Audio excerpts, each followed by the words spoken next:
Hello guys, দেখতে পাচ্ছ এটা গ্রুপ সি এর কোয়েশ্চেন। ওটা তো গ্রুপ সি এর তোমাদের ম্যাথ আর রিজনিং এর অ্যান্সার কি গেলে দেওয়া আছে। দেখো জলদি করে দেখো। তাহলে দেখো প্রথমে এটা ম্যাথ আছে 2 নম্বরটা 5% অফ 4.2 কী আছে। তাহলে দেখো 4.20 টাকার 5% কত। তাহলে এটা টাকায় করো। তাহলে 1 টাকা সমান 100 পয়সা, মানে 4 টাকা সমান 400, মানে 420 পয়সার 5%। তাহলে 5 আর 100, আর জন্য 5 20 100, 20 দিয়ে কাটো, 2 2 কাটে গেল।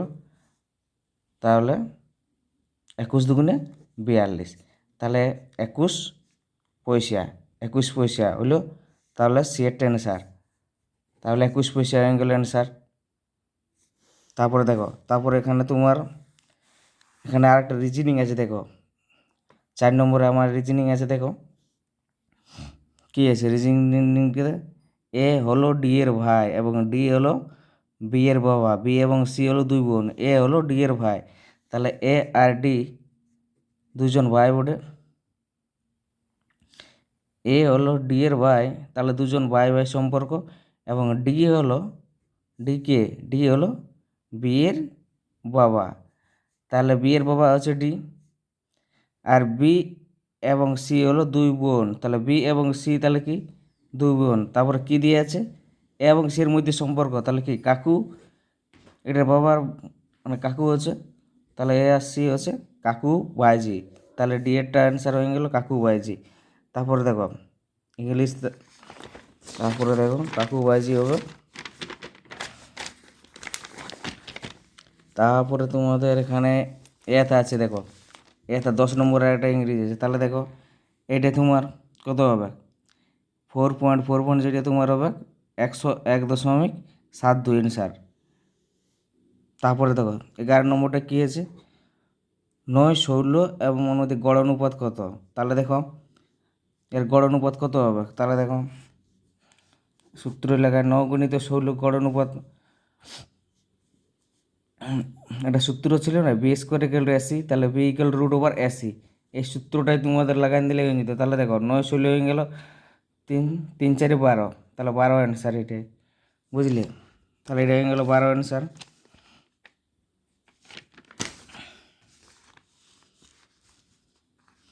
তারপর আর একটা আছে। দেখো এটা দেখো, ক্রয় মূল্য এবং বিক্রয় মূল্যের অনুপাত 5:16 হলে লাভের শতাংশ কত। তাহলে দেখো এটা একদম সোজা, সিপি দিয়ে আছে এবং এসপি দিয়ে আছে, মানে ক্রয় মূল্য এবং বিক্রয় মূল্য দিয়ে আছে। তাহলে তোমার লাভের শতাংশ কত। তাহলে এখানে দেখো অ্যান্সারটা করে দেওয়া আছে। তাহলে ক্রয় মূল্য দিয়ে আছে কত, ক্রয় মূল্য দিয়ে আছে 5 এবং বিক্রয় মূল্য দিয়ে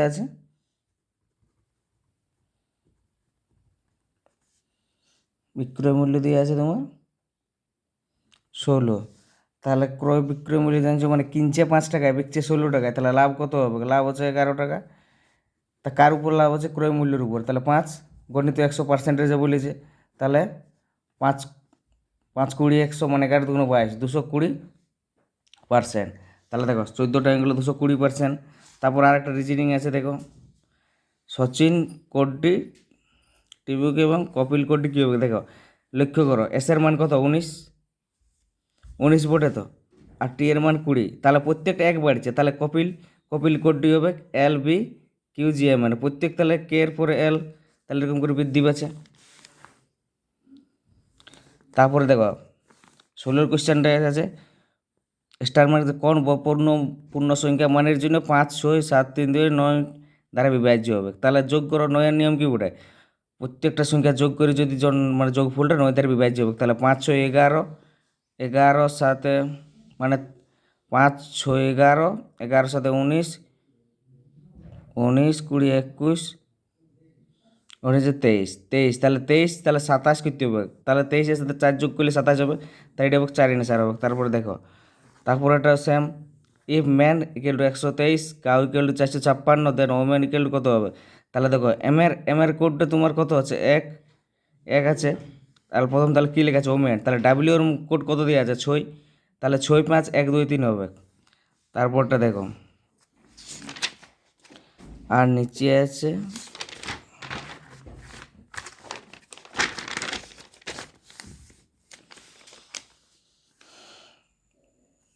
দুটি দশমিক সংখ্যার গুণফল 261.36 হলে যদি একটি সংখ্যার 17.6 হয় তবে অন্য সংখ্যাটি কত হবে? তাহলে দেখো দুটি সংখ্যার গুণফল দিয়ে আছে এবং একটি সংখ্যা 17.6 দিলে, তাহলে এটি দ্বারা ভাগ করলে সংখ্যাটা তোমার ওই সংখ্যাটা চলে আসবে।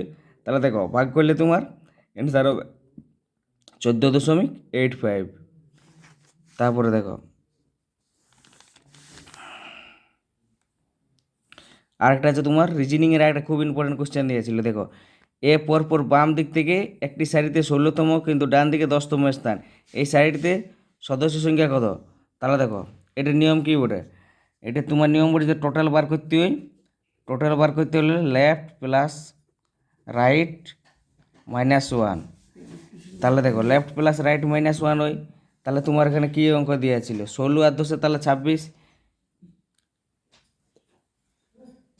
16 প্লাস 10 26 -1, তাহলে হয়ে গেল তোমার 25। তাহলে 25 অ্যান্সার হবে ওটা। তারপরে দেখো তারপরে আছে একটা এলসিএম ছিল লসাগু গুসাগু। তাহলে দেখো 15 ঘন্টা 36 মিনিট 6 ঘন্টা 16 মিনিটের মধ্যে লসাগু কত হইলো? তাহলে প্রথমে এগুলো সে মিনিটে কনভার্ট করতে হবে। 15 গুণিত 60 প্লাস 36, তাহলে হয়ে গেলো 936 মিনিট একটা। তারপরে আর একটাতে 6 ঘন্টা 16 মিনিট, তাহলে 360 প্লাস 16 মানে 376, তাহলে 936 এবং 376 এলসিএম করলে তোমার দাঁড়াচ্ছে 733 ঘন্টা 12 মিনিট। তাহলে এটা 733 ঘন্টা 12 মিনিট। তারপরে দেখো আরেকটা আছে কি 27 নম্বরে 135 এবং 200 কাছে কোন ক্ষুদ্রতম সংখ্যা দিয়ে ভাগ করলে যথাক্রমে 5 এবং 1 ভাগশেষ থাকবে? তাহলে দেখো 135, তাহলে দেখো 10 দ্বারা ভাগ করবে, দেখবে তোমার অ্যান্সারটা ঠিক হয়ে যাবে। তাহলে দেখো 10 দ্বারা ভাগ করলে 130, 5 অবশ্যই দেখছো সেম 200, তাহলে 10 গুণিত 28 তোমার 280, 1 অবশিষ্ট থাকছে তাহলে 10ই হবে এখানে অ্যান্সারটা। তারপরে দেখো দ্য অ্যাভারেজ অফ 5, 0, 6, 1, 4 এবং 8, 4। তাহলে দেখো প্রথম এগুলোকে যোগ করবো, অ্যাভারেজ বার করে নিয়ম যতগুলো সংখ্যা আছে প্রথম যোগ করে যতলা থাকবে সেই সংখ্যাটা তার ভাগ।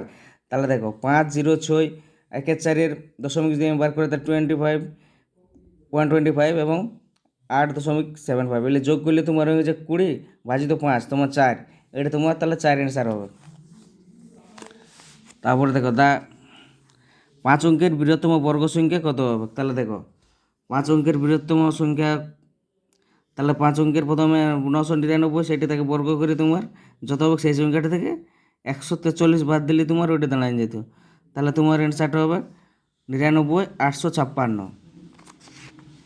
তারপরে দেখো আরেকটা আছে বার্ষিক 5.5% সরল সুদ হারে 5,000 টাকার কত সময়ের মধ্যে 160 টাকা হবে? তাহলে দেখো সরল সুদের কি interest equal I equal to PRT by 100। তাহলে দেখো কত আছে 5,000 থেকে 6,000-এর মধ্যে কত বেশি? 1100 টাকা তাহলে ইন্টারেস্ট আছে, আর দিয়ে আছে কত মূলধন কত দিয়ে আছে 5,000, 5.5%, তাহলে এটাই তোমার হয়ে যাবে 4 বছর।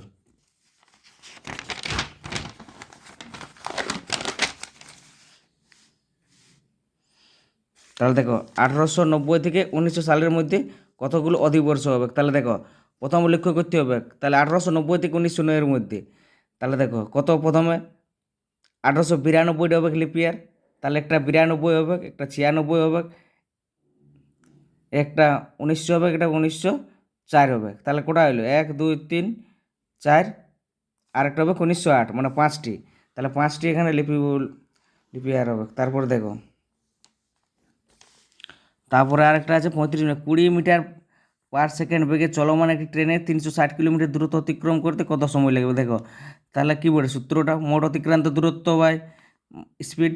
তাহলে দেখো 360 কিলোমিটার উপরে, আর এখানে কী দিয়ে আছে 20 মিটার পার সেকেন্ড, এটা মিটারটাকে তোমাকে কিলোমিটার পার ঘন্টায় করতে হবে। তাহলে কিলোমিটার পার ঘন্টায় করার জন্যে 360 গুণিত 20, তাহলে 20 গুণিত 18/5, তাহলে দেখো কাটাকাটি করে গেলো 5 ঘন্টা। তাহলে তোমার এটা হয়ে যাবে 5 ঘন্টা অ্যান্সার।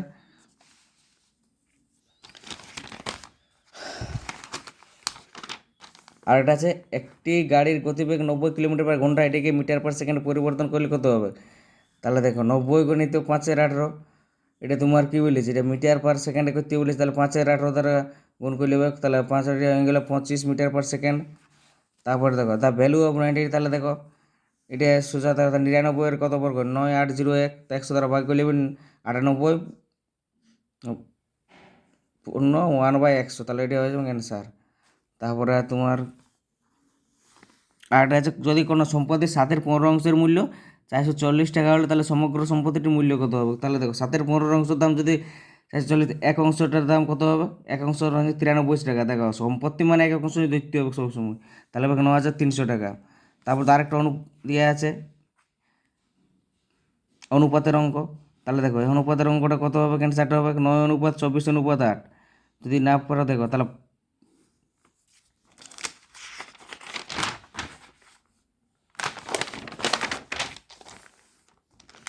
আর এর রিজনিংটা আছে দেখো 8, 64, 80, 16। তাহলে দেখো এটা লক্ষ্য করে, তাহলে 2 এর কিউব বোর্ডে এটা 2 এর কিউব, এটা 4 এর কিউব, তাহলে এটা হচ্ছে 6 এর কিউব। এই 80টা কিন্তু কারো কিউব লই, তার জন্য এটা বেমানান শব্দ হয়েছে, আলাদা হয়েছে, তাহলে 80 অ্যান্সার এখানে হয়ে যাবে। তারপর তো আরেকটা আছে 9 এর বর্গের বর্গমূল কত? 9 এর বর্গের বর্গমূল হবে তোমার 9, এটা 9 অ্যান্সার হবে। তারপরে দেখো সিম্পলিফাই 4.8.4 গুণিত 4, এটা তোমার অ্যান্সার হয়ে যাবে 1/2, 1/2 অ্যান্সার। তারপরে দেখো 48-এর 10/199, তাহলে দেখো একের মাথায় জোড় মানে পাওয়ার আছে, তার জন্য এটা প্লাস হচ্ছে, তো আর এটা মানে নেগেটিভ বিজোড় আছে, তার জন্য মাইনাস, তাহলে এটা 0 অ্যান্সার। তারপরে দেখো আরেকটা আছে 1/2 প্লাস 1/6, 1/12, 1/20, 1/30, 1/42। তাহলে দেখো এটা তোমার হবে 6-7 অ্যান্সার।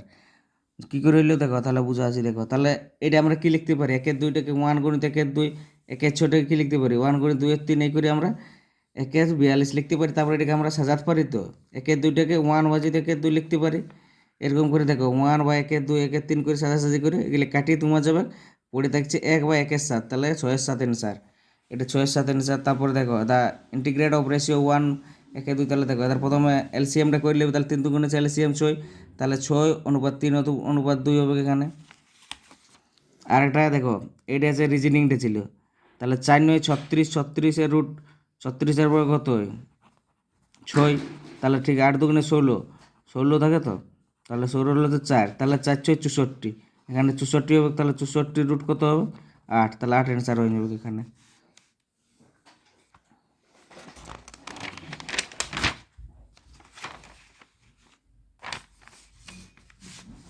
আর একটা তাহলে 15 জন পুরুষ 8 দিনে একটি কাজ করতে পারে, তার 12 জন বসে, তাহলে দেখো তাহলে এটা হবে তোমার 10 দিন, 10 দিন অ্যান্সার হয়ে যাবে তো। তারপরে দেখো 59 হচ্ছে কি ফাইন্ড দ্য নেক্সট নম্বর। তাহলে দেখো পরবর্তী সঙ্গে, তাহলে 3, 4, 6, 9, তাহলে 3-এর থেকে 1 বাড়ছে প্রথমে, তারপরে 4-এর থেকে 6 2 বাড়ছে, 6 থেকে 9 3 বাড়ছে, তাহলে 3-এর থেকে 4 বাড়বে, তাহলে হয়ে যাবে 13, 13 অ্যান্সার। দেখো তাহলে সবাই নিজের নিজের ম্যাথ আর রিজনিংটা মিলিয়ে নাও, এই অ্যান্সারকে গেলে দেওয়া হলো তোমাদের জন্য। যদি ভালো লাগে তাহলে ভিডিওটা বন্ধুদের সাথে শেয়ার করো এবং লাইক কমেন্ট করো।